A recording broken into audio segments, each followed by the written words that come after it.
ಕೇಂದ್ರದ ನಮ್ಮ ವರಿಷ್ಠರು ಹಲವಾರು ಬಾರಿ ಬಸನಗೌಡ ಪಾಟೀಲ್ ಯತ್ನಾಳ್ ಅವರಿಗೆ ನೋಟಿಸ್ ಅನ್ನು ಕೊಟ್ಟು ತಿದ್ದುವಂತ ಪ್ರಯತ್ನ ಮಾಡಿದ್ದಾರೆ. ರಾಜ್ಯದ ಅಧ್ಯಕ್ಷನಾಗಿ ನಾನು ಸಹ ಅಧ್ಯಕ್ಷ ಆಗಿ 2-3 ತಿಂಗಳಲ್ಲೇ ನಾನು ಒಂದು ಹೆಜ್ಜೆ ಮುಂದೋಗಿ ನಮ್ಮ ವಿಧಾನ ಪರಿಷತ್ ಸದಸ್ಯರಾಗಿರುವಂತಹ ರವಿಕುಮಾರ್ ಅವರು ಮತ್ತು ಇತರ ಪಕ್ಷದ ಮುಖಂಡರು ಯತ್ನಾಳ್ ಅವ್ರನ್ನ ಭೇಟಿ ಮಾಡಿ ಸಮಸ್ಯೆನ ಬಗೆಹರಿಸಿಕೊಳ್ತಕ್ಕಂಥ ಸಮಸ್ಯೆಗಳು ಕೂಡ ಯಾವುದೂ ಇರಲಿಲ್ಲ. ಅದು ಸಣ್ಣ ಪುಟ್ಟ ಗೊಂದಲಗಳು ಸರಿಪಡಿಸ್ಕೋಬೇಕು in the interest of the party. ರಾಜ್ಯದ ನಮ್ಮ ಪಕ್ಷದ ಹಿತದೃಷ್ಟಿಯಿಂದ, ಕಾರ್ಯಕರ್ತರ ಒಂದು ಹಿತದೃಷ್ಟಿಯಿಂದ ಎಲ್ಲವನ್ನು ಕೂಡ ಸರಿಪಡಿಸಿಕೊಳ್ಳೋಣ ಅನ್ನುವ ಮಾತನ್ನ ನಾನು ಹೇಳಿದ್ದೆ. ಮತ್ತೆ ಸನ್ಮಾನ್ಯ ಯತ್ನಾಳ್ ಅವರಿಗೂ ಸಹ ಸದನ ನಡಿಬೇಕಾದ್ರೂ ಕೂಡ ನಾನೇ ವೈಯಕ್ತಿಕ ಅವ್ರನ್ನ ಭೇಟಿ ಮಾಡಿ, ನಾನು ಯಾಕೆ ಭೋಜನ ಕೂಟ ವ್ಯವಸ್ಥೆ ಮಾಡಿದೆ ಅವ್ರನ್ನೂ ಕೂಡ ನಾನು ಬರಬೇಕು ತಾವು ಅಂತೇಳಿ. ಎಲ್ಲಿವರೆಗೂ ಅಂತ ಹೇಳಿದ್ರೆ ಯತ್ನಾಳ್ ಅವರೇ ಯಾವುದೇ ವ್ಯತ್ಯಾಸಗಳಿರಲಿ ಸರಿಪಡಿಸ್ಕೊಳ್ಳೋಣ, ದಯವಿಟ್ಟು ನೀವು ಭೋಜನ ಕೂಟಕ್ಕೆ ಬರಬೇಕು ಅಂತ ನಾನೇ ಆಹ್ವಾನಿಸಿದ್ದೆ. ಯಾಕೆಂತ ಹೇಳಿದ್ರೆ ನಾನು ಯತ್ನಾಳ್ ಅವರಿಗೆ ತುಲನೆ ಮಾಡಿದ್ರೆ ವಯಸ್ಸಿನಲ್ಲೂ ಕೂಡ ಚಿಕ್ಕವನು, ಅನುಭವದಲ್ಲೂ ಕೂಡ ಚಿಕ್ಕವನು. ಹಾಗಾಗಿ ರಾಜ್ಯದ ಅಧ್ಯಕ್ಷನಾಗಿ ಎಲ್ಲರನ್ನೂ ಕೂಡ ಒಗ್ಗೂಡಿಸ್ಕೊಂಡು ಹೋಗಬೇಕಾಗಿರ್ತಕ್ಕಂಥದ್ದು ನನ್ನ ಆದ್ಯ ಕರ್ತವ್ಯ. ಆ ಕರ್ತವ್ಯವನ್ನು ನಿರ್ವಹಿಸಬೇಕು ಅಂತೇಳಿ ನಾನು ಪ್ರಾಮಾಣಿಕವಾಗಿ ನನ್ನ ಪ್ರಯತ್ನವನ್ನು ನಾನು ಮಾಡಿದ್ದೇನೆ. ನಾನು ಹಿಂದೊಂದು ಮುಂದೊಂದು ಮಾತಾಡ್ತಕ್ಕಂಥ ವ್ಯಕ್ತಿ ಅಲ್ಲ. ಸನ್ಮಾನ್ಯ ಯಡಿಯೂರಪ್ಪನವರು ಕೂಡ ತಾವು ನೋಡಿದ್ದೀರಿ. ಯಡಿಯೂರಪ್ಪನವರು ಅನೇಕರನ್ನ ಬೆಳೆಸಿದ್ದಾರೆ, ರಾಜಕೀಯದಲ್ಲಿ ಮೇಲ್ ತಂದಿದ್ದಾರೆ. ಯಡಿಯೂರಪ್ಪನವರು ತಮ್ಮ ಜೀವನದಲ್ಲಿ ಯಾವತ್ತೂ ಕೂಡ ಮತ್ತೊಬ್ಬರನ್ನ ತುಳಿತಕ್ಕಂಥ ಕೆಲಸವನ್ನ ಮಾಡಿಲ್ಲ. ಹಾಗಾಗಿ ನಾನೊಬ್ಬ ರಾಜ್ಯದ ಅಧ್ಯಕ್ಷನ ಕರ್ತವ್ಯ ಏನು ಅನ್ನುವ ಅರಿವು ನನಗೆ ಸಂಪೂರ್ಣವಾಗಿದೆ. ಹಾಗಾಗಿ ನನ್ನ ಕಡೆಯಿಂದ ಎಲ್ಲವನ್ನು ಕೂಡ ಸರಿದೂಗಿಸ್ಕೊಂಡು ಹೋಗಬೇಕು, ಸರಿ ಮಾಡ್ಕೊಂಡು ಹೋಗ್ಬೇಕು ಅಂತಕ್ಕಂಥ ಪ್ರಾಮಾಣಿಕ ಪ್ರಯತ್ನ ನನ್ನ ಕಡೆಯಿಂದ ನಾನು ಮಾಡಿದ್ದೇನೆ. ಆದ್ರೆ ಎಲ್ಲೋ ಒಂದ್ ಕಡೆ ಇದು ವಿಧಿ ಆಟ ಅಂತ ಹೇಳ್ತಿರೋ ಮತ್ತೊಂದು ಹೇಳ್ತಿರೋ ನನಗಂತೂ ಗೊತ್ತಿಲ್ಲ. ಆದ್ರೆ ನಾನು ಪ್ರಾಮಾಣಿಕ ನಡೆದುಕೊಂಡಿದ್ದೇನೆ. ಆದ್ರೆ ಪಕ್ಷದ ನಮ್ಮ ವರಿಷ್ಠರು ಇವೆಲ್ಲವನ್ನೂ ಕೂಡ ಗಮನಿಸಿ ಇವತ್ತು ಒಂದು ಅಂತಿಮ ನಿರ್ಧಾರವನ್ನ ಈಗಾಗಲೇ ಘೋಷಣೆ ಮಾಡಿದ್ದಾರೆ. ಈಗಾಗಲೇ ಆ ನಿರ್ಧಾರ ಏನು ಅಂತೇಳಿ ತಮಗೂ ಕೂಡ ತಿಳಿದಿದೆ. ಸರ್, ನೀವು ಇದನ್ನ ವಿಧಿ ಆಟ ಅಂತೀರಾ, ಯತ್ನಾಳ್ ಅವರು ಇದು ನಿಮ್ಮ ಅಪ್ಪ ಮಕ್ಕಳ ಆಟ ಅಂತ ಅವ್ರು ನೇರವಾಗಿ ಹೇಳ್ತಿದ್ದಾರೆ. ನೋಡಿ, ಇವತ್ತೇನು ಯಾವ ಅಪ್ಪ ಬಗ್ಗೆ ಮಾತನಾಡ್ತಿದ್ದಾರೋ ಯಡಿಯೂರಪ್ಪನವರಿಂದ ಹಿಡಿದು ಅನಂತಕುಮಾರ್ ಆದಿಯಾಗಿ ರಾಜ್ಯದಲ್ಲಿ ಲಕ್ಷಾಂತರ ಕಾರ್ಯಕರ್ತ ಪರಿಶ್ರಮದಿಂದ ಭಾರತೀಯ ಜನತಾ ಪಾರ್ಟಿಗೆ ಇವತ್ತೊಂದು ಭದ್ರ ಬುನಾದಿ ಸಿಕ್ಕಿದೆ. ಇವತ್ತು ರಾಜ್ಯದಲ್ಲಿ ನೀವು ಯಾವುದೇ ಬಿಜೆಪಿ ನಾಯಕರನ್ನ ಹೆಸರು ಹೇಳಿ, ಎಲ್ಲರೂ ಇವತ್ತು ಯಡಿಯೂರಪ್ಪನವರ ಹೋರಾಟದ ಶ್ರಮ, ಯಡಿಯೂರಪ್ಪನವರು, ಅನಂತಕುಮಾರ್ ಅವರು, VS ಆಚಾರ್ಯ ಅವರು, ತಂಗಾ ಅವರು ಅನೇಕ ಬಾರಿ ಮಾತನ್ನ ಹೇಳಿದ್ದೇನೆ. ಆದರೆ ಯಡಿಯೂರಪ್ಪನವರಂತ ಒಬ್ಬ ಹೋರಾಟಗಾರನನ್ನ ಯಾವ ಯಡಿಯೂರಪ್ಪನವರು ಪಕ್ಷವನ್ನು ಎಷ್ಟು ಎತ್ತರಕ್ಕೆ ತಂದಿಟ್ಟಿದ್ದಾರೆ ಅಂತ ಯಡಿಯೂರಪ್ಪನವ್ರ ಬಗ್ಗೆ ಅಪಮಾನವನ್ನು ಕೂಡ ಕಳೆದ ಒಂದು ವರ್ಷ ಸಹಿಸಿಕೊಂಡು ಬಂದಿದ್ದೇನೆ ಇನ್ the interest of the party. ಇವತ್ತು ಯತ್ನಾಳ್ ವಿರುದ್ಧ ಕೇಂದ್ರದ ವರಿಷ್ಠರು ತೀರ್ಮಾನ ಮಾಡಿದ್ದಾರೆ. ಇದು ಯಡಿಯೂರಪ್ಪನವ್ರ ತೀರ್ಮಾನನೂ ಅಲ್ಲ, ವಿಜೇಂದ್ರ ಅವರ ತೀರ್ಮಾನನೂ ಅಲ್ಲ. ಇವತ್ತು ನಮ್ಮ ಕೇಂದ್ರದ ವರಿಷ್ಠರು ಏನು ನಿರ್ಧಾರ ಮಾಡಿದ್ದಾರೆ, ಆ ನಿರ್ಧಾರ ಆಗಬೇಕು ಅಂತೇಳಿ ನಾನು ಕೂಡ ರಾಜ್ಯದ ಅಧ್ಯಕ್ಷನಾಗಿ ಯಾವತ್ತೂ ಕೂಡ ಕೇಂದ್ರಕ್ಕೆ ಒತ್ತಾಯವನ್ನ ಅಥವಾ ಒತ್ತಡವನ್ನ ಹೇರಿಲ್ಲ. ಇದು ಪ್ರಾಮಾಣಿಕವಾಗಿ ಹೇಳ್ತಾ ಇದ್ದೇನೆ. ಹಾಗಾಗಿ ದಯವಿಟ್ಟು ಆ ಪದವನ್ನ ಮತ್ತೆ ಉಲ್ಲೇಖ ಮಾಡಬೇಡಿ. ಉಳಿದವರು ಯಾರು ಮಾತಾಡ್ಕೊಳ್ಳಿ. ನಮ್ಮ ಪತ್ರಿಕಾ ಹಾಗೂ ಮಾಧ್ಯಮದ ಸ್ನೇಹಿತರಿಗೆ ಗೊತ್ತಿರಲಿ, ಇವತ್ತು ಕೇಂದ್ರದ ವರಿಷ್ಠರು ತೆಗೆದುಕೊಂಡಿರ್ತಕ್ಕಂಥ ತೀರ್ಮಾನ ಅದಕ್ಕೆ ಯಡಿಯೂರಪ್ಪನವರು ಹೊಣೆಗಾರರಲ್ಲ, ವಿಜೇಂದ್ರನ ಹೊಣೆಗಾರರಲ್ಲ. ಅವರು ಹೇಳೋದು ಕೇಂದ್ರದ ನಾಯಕರನ್ನ ಬ್ಲಾಕ್ ಮೇಲ್ ಮಾಡಿ ಉದ್ಘಾಟನೆ ಮಾಡ್ತಿದ್ದಾರೆ. ಬಹಳ ಜನ ಸಂಭ್ರಮಿಸ್ತಿದ್ದಾರೆ. ನಿಮ್ಮನ್ನ ಕೋಟ್ ಮಾಡಿದ್ರೆ ನೀವು ಬಹಳ ಸಂಭ್ರಮಿಸ್ತಿದ್ರಿ. ಅವ್ರಿಗಿದ್ದಂತ ಅಡ್ಡಿ ಎಲ್ಲೋ ಪರಿಹಾರ. ಯತ್ನಾಳ್ ಅವರ ಉಚ್ಚಾಟನೆ ಸಂಭ್ರಮಿಸತಕ್ಕಂಥ ಪ್ರಶ್ನೆ ಉದ್ಭವ ಆಗೋದಿಲ್ಲ. ಅಂತ ಮನಸ್ಥಿತಿ ನನಗೆ ಇದ್ದಿದ್ದೇ ಆದ್ರೆ ರಾಜ್ಯದ ಅಧ್ಯಕ್ಷನಾಗಿ ಮುಂದುವರಿಯೋದಕ್ಕೆ ನಾನೇ ಹೇಳ್ಬಿಡ್ತೇನೆ. ಇವತ್ತು ಭಾರತೀಯ ಜನತಾ ಪಾರ್ಟಿ ಯಾವತ್ತೂ ಕೂಡ ಸ್ವಂತ ಶಕ್ತಿ ಮೇಲೆ ಅಧಿಕಾರಕ್ಕೆ ಬಂದಿಲ್ಲ. ನನ್ನ ಮುಂದೆ ಇರತಕ್ಕಂಥ ಗುರಿ ಇವತ್ತು ರಾಜ್ಯದ ಮುಖ್ಯಮಂತ್ರಿ ಆಗಬೇಕು ಅಂತ ಹೊರಟಿಲ್ಲ. ನನಗೆ ಪಕ್ಷದ ವರಿಷ್ಠರು ಕೊಟ್ಟಿರತಕ್ಕಂಥ ಜವಾಬ್ದಾರಿ ರಾಜ್ಯದಲ್ಲಿ ಭಾರತೀಯ ಜನತಾ ಪಾರ್ಟಿ ತನ್ನ ಸ್ವಂತ ಶಕ್ತಿಯ ಮೇಲೆ, ಮತ್ತೊಮ್ಮೆ ಹೇಳ್ತಾನೆ, ರಾಜ್ಯದಲ್ಲಿ ಭಾರತೀಯ ಜನತಾ ಪಾರ್ಟಿ ತನ್ನ ಸ್ವಂತ ಬಲದ ಮೇಲೆ ರಾಜ್ಯದಲ್ಲಿ ಅಧಿಕಾರಕ್ಕೆ ಬರಬೇಕು ಅಂತೇಳಿ ನನಗೆ ಪಕ್ಷದ ಜವಾಬ್ದಾರಿಯನ್ನು ಕೊಟ್ಟಿದ್ದಾರೆ ಹೊರತು ಮುಖ್ಯಮಂತ್ರಿ ಆಗಬೇಕು ಮತ್ತೊಂದು ಅಲ್ಲ. ಹಾಗಾಗಿ ನಾನು ನಮ್ಮೆಲ್ಲ ಮಾಧ್ಯಮ ಸ್ನೇಹಿತರ ಮೂಲಕ ನಮ್ಮ ಪಕ್ಷದ ಕಾರ್ಯಕರ್ತರಲ್ಲಿ ನಾನು ತಿಳಿಸ್ತಕ್ಕಂಥದ್ದಿಷ್ಟೇ, ಯಾವುದೇ ಇದರಲ್ಲಿ ಯಾರು ಕೂಡ ಇದರಲ್ಲಿ ಇಲ್ಲ. ಇವತ್ತು ಪಕ್ಷದ ವರಿಷ್ಠರು ಎಲ್ಲವನ್ನು ಕೂಡ ಸಾಕಷ್ಟು ಸಮಯ ಕಾದಿದ್ದಾರೆ. ಕಳೆದ 1 ವರ್ಷದಲ್ಲಿ ಯಾವ ರೀತಿ ಯಡಿಯೂರಪ್ಪನವ್ರ ಮೇಲೆ ಸವಾರಿಗಳು ಮಾಡಿದ್ದಾರೆ, ಯಾವ ರೀತಿ ಹೇಳಿಕೆಗಳು ಕೊಟ್ಟಿದ್ದಾರೆ, ಯಾರ್ಯಾರು ಏನೇನು ಕೊಟ್ಟಿದ್ದಾರೆ ನಿಮಗೆ ಗೊತ್ತಿಲ್ವಾಗಾದ್ರೆ, ಅದು ನಾನು ರಾಜ್ಯದ ಅಧ್ಯಕ್ಷನಾಗಿ ಕಳೆದ 1 ವರ್ಷದಿಂದ ಯಾವ ತಾಳ್ಮೆಯನ್ನು ನಾನು ಅನುಸರಿಸಿದ್ದೇನೆ, ನೀವು ಅದನ್ನು ಮೆಚ್ಕೋಬೇಕು, ಒಪ್ಕೋಬೇಕು. ಆಗ ನಾನು ಇಷ್ಟ ಹೇಳ್ತೇನೆ, ನಾನು ಸಂಭ್ರಮ ಪಡ್ತಕ್ಕಂಥ ಸಂದರ್ಭನೂ ಅಲ್ಲ, ಬಹಳ ಜವಾಬ್ದಾರಿಯಿಂದ ಮಾತನ್ನು ಹೇಳ್ತಾ ಇದ್ದೇನೆ. ಇವತ್ತು ಆದರೂ ಕೂಡ ಯಾಕೆ ಪಕ್ಷದ ವರಿಷ್ಠರು ತೀರ್ಮಾನ ಮಾಡಿದಾಗ ಆ ಪಕ್ಷದ ತೀರ್ಮಾನವನ್ನ ನಾವು ಒಪ್ಕೊಳ್ಬೇಕಾಗ್ತದೆ, ಪಕ್ಷವನ್ನು ಮುನ್ನಡೆಸಬೇಕಾಗ್ತದೆ. ಆ ತೀರ್ಮಾನ ಮರುಪರಿಶೀಲನೆ ಮಾಡಿ ಅನ್ನುವಂತ ಆಗ್ರಹ ಎದ್ದಿದೆ ಸರ್. ನಿನ್ನೆ ದಿನ ಸಭೆ ಮಾತನಾಡಿದ್ದಾರೆ. ನೀವು ಅದನ್ನು ಬಯಸ್ತೀರಾ? ಮರುಪರಿಶೀಲನೆ ಮಾಡಿ ಅವರು ಕೂಡ ಪಕ್ಷಕ್ಕೆ ಹೋಗ್ಬಿಟ್ಟು.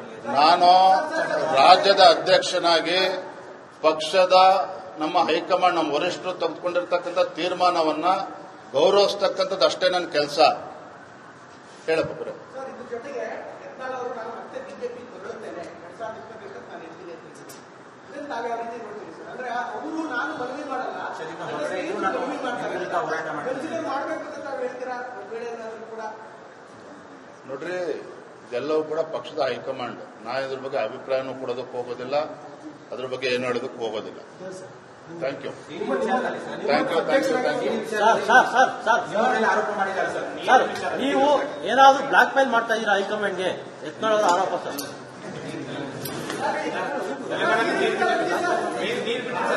ಕೇಂದ್ರದ ನಮ್ಮ ವರಿಷ್ಠರು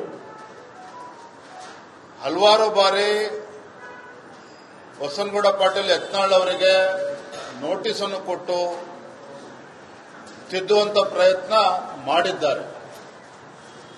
ರಾಜ್ಯದ ಅಧ್ಯಕ್ಷನಾಗಿ ನಾನು ಸಹ ಅಧ್ಯಕ್ಷರಾಗಿ 2-3 ತಿಂಗಳಲ್ಲೇ ನಾನು ಒಂದು ಹೆಜ್ಜೆ ಮುಂದೋಗಿ ನಮ್ಮ ವಿಧಾನ ಪರಿಷತ್ ಸದಸ್ಯರಾಗಿರುವಂತಹ ರವಿಕುಮಾರ್ ಅವರು ಮತ್ತು ಇತರ ಪಕ್ಷದ ಮುಖಂಡರು ಯತ್ನಾಳ್ ಅವ್ರನ್ನ ಭೇಟಿ ಮಾಡಿ ಸಮಸ್ಯೆನ ಬಗೆಹರಿಸ್ಕೊಳ್ತಕ್ಕಂಥ ಸಮಸ್ಯೆಗಳು ಕೂಡ ಯಾವುದೂ ಇರಲಿಲ್ಲ. ಅದು ಸಣ್ಣ ಪುಟ್ಟ ಗೊಂದಲಗಳು ಸರಿಪಡಿಸ್ಕೋಬೇಕು in the interest of the party. ರಾಜ್ಯದ ನಮ್ಮ ಪಕ್ಷದ ಹಿತದೃಷ್ಟಿಯಿಂದ, ಕಾರ್ಯಕರ್ತರ ಒಂದು ಹಿತದೃಷ್ಟಿಯಿಂದ ಎಲ್ಲವನ್ನು ಕೂಡ ಸರಿಪಡಿಸಿಕೊಳ್ಳೋಣ ಅನ್ನುವ ಮಾತನ್ನ ನಾನು ಹೇಳಿದ್ದೆ. ಮತ್ತೆ ಸನ್ಮಾನ್ಯ ಯತ್ನಾಳ್ ಅವ್ರಿಗೂ ಸಹ ಸದನ ನಡಿಬೇಕಾದ್ರೂ ಕೂಡ ನಾನೇ ವೈಯಕ್ತಿಕ ಅವ್ರನ್ನ ಭೇಟಿ ಮಾಡಿ, ನಾನು ಯಾಕೆ ಭೋಜನ ಕೂಟ ವ್ಯವಸ್ಥೆ ಮಾಡಿದಾಗ ಅವ್ರನ್ನೂ ಕೂಡ ನಾನು ಬರಬೇಕು ತಾವು ಅಂತೇಳಿ. ಎಲ್ಲಿವರೆಗೂ ಅಂತ ಹೇಳಿದ್ರೆ ಯತ್ನಾಳ್ ಅವರೇ ಯಾವುದೇ ವ್ಯತ್ಯಾಸಗಳಿರಲಿ ಸರಿಪಡಿಸ್ಕೊಳ್ಳೋಣ, ದಯವಿಟ್ಟು ನೀವು ಭೋಜನ ಕೂಟಕ್ಕೆ ಬರಬೇಕು ಅಂತ ನಾನೇ ಆಹ್ವಾನಿಸಿದ್ದೆ. ಯಾಕೆಂತ ಹೇಳಿದ್ರೆ ನಾನು ಯತ್ನಾಳ್ ಅವರಿಗೆ ತುಲನೆ ಮಾಡಿದ್ರೆ ವಯಸ್ಸಿನಲ್ಲೂ ಕೂಡ ಚಿಕ್ಕವನು, ಅನುಭವದಲ್ಲೂ ಕೂಡ ಚಿಕ್ಕವನು. ಹಾಗಾಗಿ ರಾಜ್ಯದ ಅಧ್ಯಕ್ಷನಾಗಿ ಎಲ್ಲರನ್ನೂ ಕೂಡ ಒಗ್ಗೂಡಿಸ್ಕೊಂಡು ಹೋಗಬೇಕಾಗಿರ್ತಕ್ಕಂಥದ್ದು ನನ್ನ ಆದ್ಯ ಕರ್ತವ್ಯ.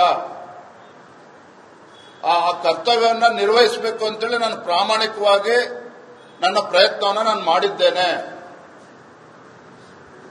ನಾನು ಹಿಂದೊಂದು ಮುಂದೊಂದು ಮಾತಾಡ್ತಕ್ಕಂಥ ವ್ಯಕ್ತಿ ಅಲ್ಲ. ಸನ್ಮಾನ್ಯ ಯಡಿಯೂರಪ್ಪನವರು ಕೂಡ ತಾವು ನೋಡಿದ್ದೀರಿ. ಇದು ಯಡಿಯೂರಪ್ಪನವರು ಅನೇಕರನ್ನ ಬೆಳೆಸಿದ್ದಾರೆ, ರಾಜಕೀಯದಲ್ಲಿ ಮೇಲ್ ತಂದಿದ್ದಾರೆ. ಯಡಿಯೂರಪ್ಪನವರು ತಮ್ಮ ಜೀವನದಲ್ಲಿ ಯಾವತ್ತೂ ಕೂಡ ಮತ್ತೊಬ್ಬರನ್ನ ತುಳಿತಕ್ಕಂಥ ಕೆಲಸವನ್ನ ಮಾಡಿಲ್ಲ. ಹಾಗಾಗಿ ನಾನೊಬ್ಬ ರಾಜ್ಯದ ಅಧ್ಯಕ್ಷನ ಕರ್ತವ್ಯ ಏನು ಅನ್ನುವ ಅರಿವು ನನಗೆ ಸಂಪೂರ್ಣವಾಗಿದೆ. ಹಾಗಾಗಿ ನನ್ನ ಕಡೆಯಿಂದ ಎಲ್ಲವನ್ನು ಕೂಡ ಸರಿದೂಗಿಸ್ಕೊಂಡು ಹೋಗಬೇಕು, ಸರಿ ಮಾಡ್ಕೊಂಡು ಹೋಗ್ಬೇಕು ಅಂತಕ್ಕಂಥ ಪ್ರಾಮಾಣಿಕ ಪ್ರಯತ್ನ ನನ್ನ ಕಡೆಯಿಂದ ನಾನು ಮಾಡಿದ್ದೇನೆ. ಆದ್ರೆ ಎಲ್ಲೋ ಒಂದ್ ಕಡೆ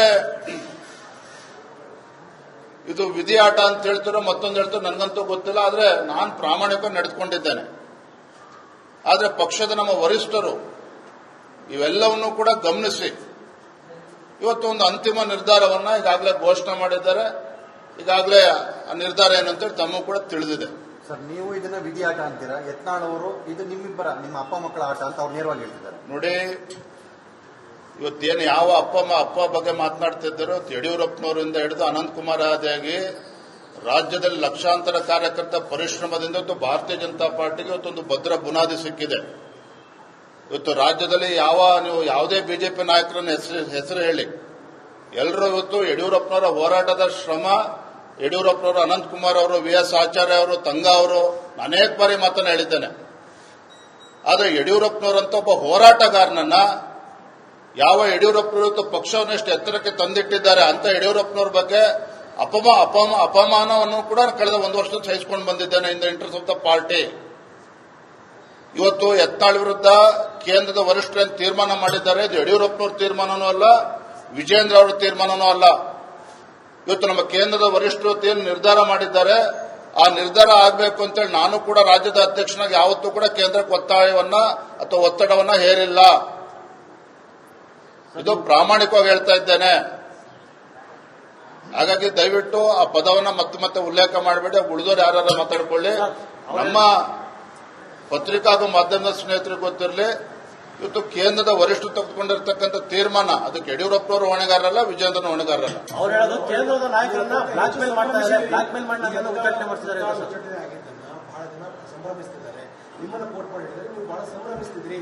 ಅವ್ರಿಗಿದ್ದಂತ ಅಡ್ಡಿ ಎಲ್ಲೋ ಇದ್ದಂತ ಪರಿಹಾರ. ಯತ್ನಾಳ್ ಅವರ ಉಚ್ಚಾಟನೆ ಸಂಭ್ರಮಿಸತಕ್ಕಂಥ ಪ್ರಶ್ನೆ ಉದ್ಭವ ಆಗೋದಿಲ್ಲ. ಅಂತ ಮನಸ್ಥಿತಿ ನನಗೆ ಇದ್ದಿದ್ದೇ ಆದ್ರೆ ರಾಜ್ಯದ ಅಧ್ಯಕ್ಷನಾಗಿ ಮುಂದುವರಿಯೋದಕ್ಕೆ ನಾನೇ ಹೇಳ್ಬಿಡ್ತೇನೆ. ಇವತ್ತು ಭಾರತೀಯ ಜನತಾ ಪಾರ್ಟಿ ಯಾವತ್ತೂ ಕೂಡ ಸ್ವಂತ ಶಕ್ತಿ ಮೇಲೆ ಅಧಿಕಾರಕ್ಕೆ ಬಂದಿಲ್ಲ. ನನ್ನ ಮುಂದೆ ಇರತಕ್ಕಂಥ ಗುರಿ ಇವತ್ತು ರಾಜ್ಯದ ಮುಖ್ಯಮಂತ್ರಿ ಆಗಬೇಕು ಅಂತ ಹೊರಟಿಲ್ಲ. ನನಗೆ ಪಕ್ಷದ ವರಿಷ್ಠರು ಕೊಟ್ಟಿರತಕ್ಕಂಥ ಜವಾಬ್ದಾರಿ ರಾಜ್ಯದಲ್ಲಿ ಭಾರತೀಯ ಜನತಾ ಪಾರ್ಟಿ ತನ್ನ ಸ್ವಂತ ಶಕ್ತಿಯ ಮೇಲೆ, ಮತ್ತೊಮ್ಮೆ ಹೇಳ್ತಾನೆ, ರಾಜ್ಯದಲ್ಲಿ ಭಾರತೀಯ ಜನತಾ ಪಾರ್ಟಿ ತನ್ನ ಸ್ವಂತ ಬಲದ ಮೇಲೆ ರಾಜ್ಯದಲ್ಲಿ ಅಧಿಕಾರಕ್ಕೆ ಬರಬೇಕು ಅಂತೇಳಿ ನನಗೆ ಪಕ್ಷದ ಜವಾಬ್ದಾರಿಯನ್ನು ಕೊಟ್ಟಿದ್ದಾರೆ ಹೊರತು ಮುಖ್ಯಮಂತ್ರಿ ಆಗಬೇಕು ಮತ್ತೊಂದು ಅಲ್ಲ. ಹಾಗಾಗಿ ನಾನು ನಮ್ಮೆಲ್ಲ ಮಾಧ್ಯಮ ಸ್ನೇಹಿತರ ಮೂಲಕ ನಮ್ಮ ಪಕ್ಷದ ಕಾರ್ಯಕರ್ತರಲ್ಲಿ ನಾನು ತಿಳಿಸ್ತಕ್ಕಂಥ ಇಷ್ಟನೇ, ಯಾವುದೇ ಇದರಲ್ಲಿ ಯಾರೂ ಕೂಡ ಇದರಲ್ಲಿಲ್ಲ. ಇವತ್ತು ಪಕ್ಷದ ವರಿಷ್ಠರು ಎಲ್ಲವನ್ನು ಕೂಡ ಸಾಕಷ್ಟು ಸಮಯ ಕಾದಿದ್ದಾರೆ. ಕಳೆದ ಒಂದು ವರ್ಷದಲ್ಲಿ ಯಾವ ರೀತಿ ಯಡಿಯೂರಪ್ಪನವ್ರ ಮೇಲೆ ಸವಾರಿಗಳು ಮಾಡಿದ್ದಾರೆ, ಯಾವ ರೀತಿ ಹೇಳಿಕೆಗಳು ಕೊಟ್ಟಿದ್ದಾರೆ, ಯಾರ್ಯಾರು ಏನೇನು ಕೊಟ್ಟಿದ್ದಾರೆ ನಿಮಗೆ ಗೊತ್ತಿಲ್ವಾಗಾದ್ರೆ, ಅದು ನಾನು ರಾಜ್ಯದ ಅಧ್ಯಕ್ಷನಾಗಿ ಕಳೆದ ಒಂದು ವರ್ಷದಿಂದ ಯಾವ ತಾಳ್ಮೆಯನ್ನು ನಾನು ಅನುಸರಿಸಿದ್ದೇನೆ, ನೀವು ಅದನ್ನು ಮೆಚ್ಕೋಬೇಕು, ಒಪ್ಕೋಬೇಕು. ಆಗ ನಾನು ಇಷ್ಟ ಹೇಳ್ತೇನೆ, ನಾನು ಸಂಭ್ರಮ ಮಾಡ್ಕೊಡ್ತಕ್ಕಂಥ ಸಂದರ್ಭನೂ ಅಲ್ಲ, ಬಹಳ ಜವಾಬ್ದಾರಿಯಿಂದ ಮಾತನ್ನು ಹೇಳ್ತಾ ಇದ್ದೇನೆ. ಇವತ್ತು ಆದರೂ ಕೂಡ ಯಾಕೆ ಪಕ್ಷದ ವರಿಷ್ಠರು ತೀರ್ಮಾನ ಮಾಡಿದಾಗ ಆ ಪಕ್ಷದ ತೀರ್ಮಾನವನ್ನ ನಾವು ಒಪ್ಕೊಳ್ಬೇಕಾಗ್ತದೆ, ಪಕ್ಷವನ್ನು ಮುನ್ನಡೆಸಬೇಕಾಗ್ತದೆ. ಆ ತೀರ್ಮಾನ ಮರುಪರಿಶೀಲನೆ ಮಾಡಿ ಅನ್ನುವಂತ ಆಗ್ರಹ ಎದ್ದಿದೆ ಸರ್. ಮಾತನಾಡಿದ್ದಾರೆ. ನೀವು ಅದನ್ನು ಬಯಸ್ತೀರಾ? ಮರುಪರಿಶೀಲನೆ ಮಾಡಿ ಅವರು ಕೂಡ ಪಕ್ಷಕ್ಕೆ ಹೋಗ್ಬಿಟ್ಟು. ನಾನು ರಾಜ್ಯದ ಅಧ್ಯಕ್ಷನಾಗಿ ಪಕ್ಷದ ನಮ್ಮ ಹೈಕಮಾಂಡ್, ನಮ್ಮ ವರಿಷ್ಠರು ತೆಗೆದುಕೊಂಡಿರ್ತಕ್ಕಂಥ ತೀರ್ಮಾನವನ್ನ ಗೌರವಿಸ್ತಕ್ಕಂಥದ್ದು ಅಷ್ಟೇ ನನ್ನ ಕೆಲಸ. ಹೇಳಪ್ಪ ಬರ. ಸರ್, ಇದ್ರ ಜೊತೆಗೆ ಯತ್ನಾಳ್ ಅವರು ನಾನು ಮತ್ತೆ ಬಿಜೆಪಿ ಹೊರಡುತ್ತೇನೆ 2025 ನಾನು ಎಲ್ಲಿಗೆ ಇದನ್ನ ತಾವು ಯಾವ ರೀತಿ ನೋಡ್ತೀರಿ ಸರ್? ಅಂದ್ರೆ ಅವರು ನಾನು ಮನವಿ ಮಾಡಲ್ಲ, ಮನವಿ ಮಾಡ್ತಾರೆ, ಕನ್ಸಿಡರ್ ಮಾಡ್ಬೇಕಂತ ತಾವು ಹೇಳ್ತೀರಾ? ಕೂಡ ನೋಡ್ರಿ, ಇದೆಲ್ಲವೂ ಕೂಡ ಪಕ್ಷದ ಹೈಕಮಾಂಡ್. ನಾನು ಇದ್ರ ಬಗ್ಗೆ ಅಭಿಪ್ರಾಯನೂ ಕೊಡೋದಕ್ಕೆ ಹೋಗೋದಿಲ್ಲ, ಅದ್ರ ಬಗ್ಗೆ ಏನು ಹೇಳೋದಕ್ಕೆ ಹೋಗೋದಿಲ್ಲ. Thank you. ಆರೋಪ ಮಾಡಿದ್ದಾರೆ ಸರ್. ನೀವು ಏನಾದ್ರು ಬ್ಲಾಕ್ ಮೇಲ್ ಮಾಡ್ತಾ ಇದ್ದೀರಾ ಹೈಕಮಾಂಡ್ಗೆ? ಎತ್ಕೊಳ್ಳೋದು ಆರೋಪ ಸರ್.